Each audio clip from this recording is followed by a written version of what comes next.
Hi, my name is Annie, and today I am here with. My name is Draz Francois. It's always good to meet you guys again. Okay, so in our previous podcast, he mentioned that he's engaged to the love of his life. So today's session will be about him and his relationship life. So I'm going to be asking you 5 ridiculously cute questions that I'm very sure that your fiancé will be very proud of you if you give the right answers. Okay. So guys, are we ready? All right. Okay, let's have it. Okay. So question 1 goes, who is the first person you told about how you felt about her? That has to be the first person I told about how I felt about her. My Apart sister. from her. My sister. Oh, wow.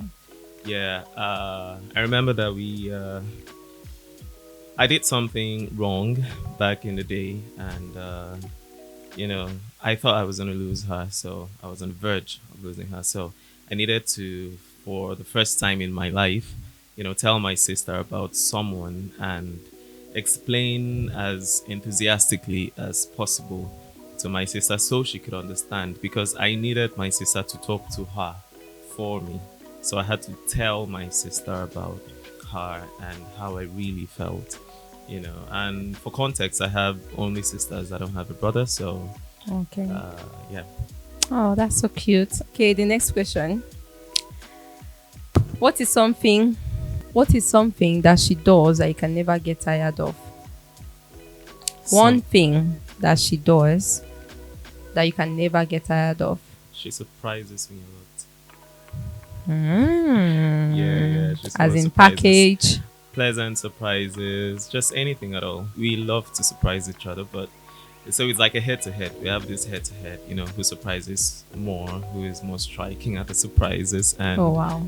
The head-to-head, she's currently ahead of me right now. Aww. Yeah, she does a lot. Oh, okay.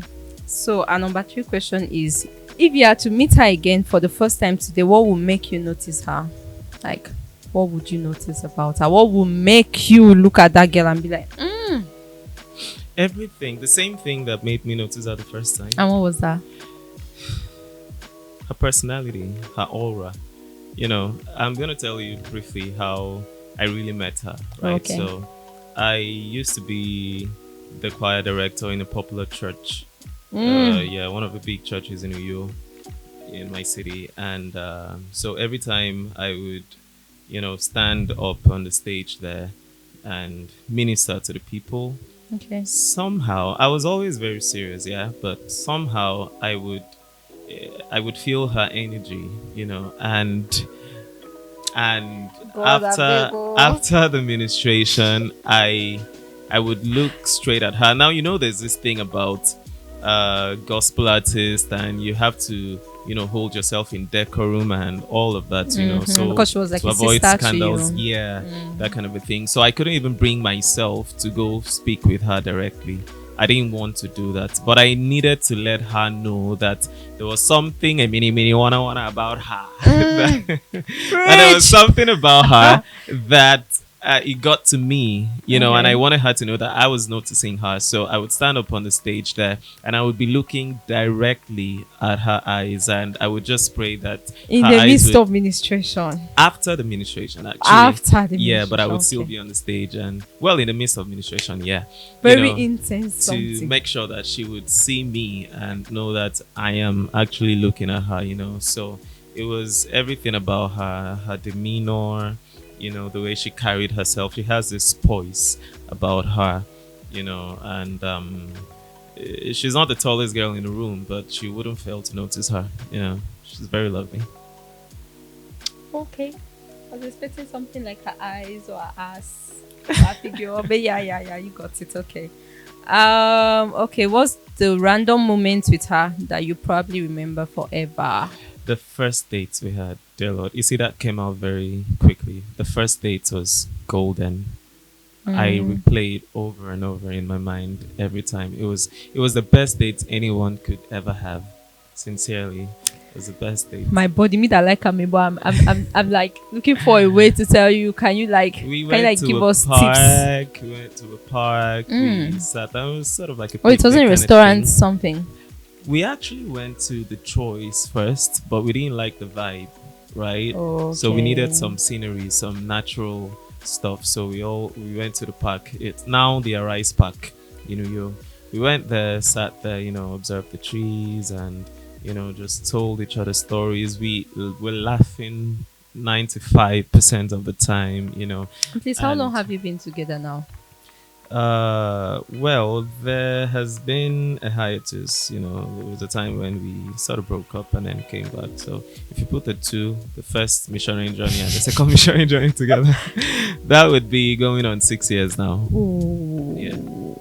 Before I ask the last question, I'll just throw in this one because it was supposed to be five ridiculously cute questions. Okay. Between your mom's cooking and her cooking, which one do you like more? Okay. So let's say that my mom's cooking trained my palate to recognize quality meals, special meals when I test them. And when I met her, her meals make me enjoy them more, I enjoy every filling. So it's like a beautiful transition in my life. God has been blessing me a lot in different ways, you see. Because, it didn't take long for me to click that, this is where I need to be. So every time she cooks for me, I not only see her, I also see my mom. It's like, Voilà, pour nous, ça fait you coucou. know, Okay. So the last question. Describe how you feel about her in 3 words. Bam. how I feel about her in 3 words. Yeah.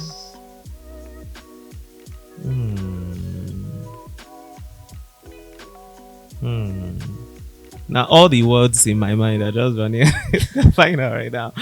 Yeah, well, Take your time. special, Okay. special, adorable, Okay. and absolutely amazing. Okay, well, there's 2 words: amazing.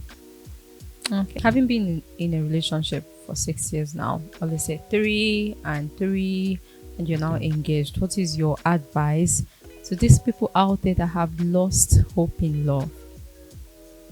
Well, my advice is, first off, to believe. Yeah, to keep your belief alive. I feel like if you don't even believe in the possibility of something, you're not going to be able to experience it. There's a song coming to my mind right now by Celine Dion. Love comes to those who believe it, and that's the way it is. Choir So, master. so you have to believe it first, because your perception, your mind, as a man thinks in his heart, so is he. If you go about thinking that you're not worthy of love, either because of the way you were brought up in life, because a lot of people had very dysfunctional childhoods and stuff. So either because of that, your childhood, your upbringing, or your past, and then you cancel the possibility out of your mind. That's the first mental block that you would need to overcome. All right. I don't believe in fairy tale relationships, even though they are there. All right. And as much as I'm still engaged and looking to get married, my perception in my mind of marriage is that, first off, I'm going to have a rocky experience here. I want to prepare my mind that way so that when I get there, and God willing, the experience is not rocky, then I enjoy it. But if I go and I feel like, oh yeah, it has to be bed of roses from day one unto the end, and then the opposite is the case, I get too surprised, I get shocked, and I lose the happiness there. So I like to think about the hard parts first and then, go about. So my advice generally is to keep believing that you're worthy of being loved first of all. See the good in you, because a lot of people you can't give what you don't even have. So nobody is gonna love you if you feel like you're a loser. All right. So love yourself, love the Lord, and be in spaces where you can meet the right kinds of people who align with your values and your goals. One of the most incredible facts I've learned in relationships so far, because my fiance obviously isn't the first woman I've been with, it is that you might align on every other thing, but when it comes to value systems, things that you hold as values, if you do not align there, eventually it's like a time bomb. Eventually you will never make it. You'll just never make it. So yeah, so keep hope alive and work on yourself and be in good spaces where you can meet people. Love is always in the air. Now they breathe. Oh, okay. Thank you so much for sharing these insightful words with us, and I hope that your relationship lasts forever. You understand? To the man, baby. Thank you so much for your time. So, guys, don't forget to like, share, and subscribe. Thank you guys for watching. Bye.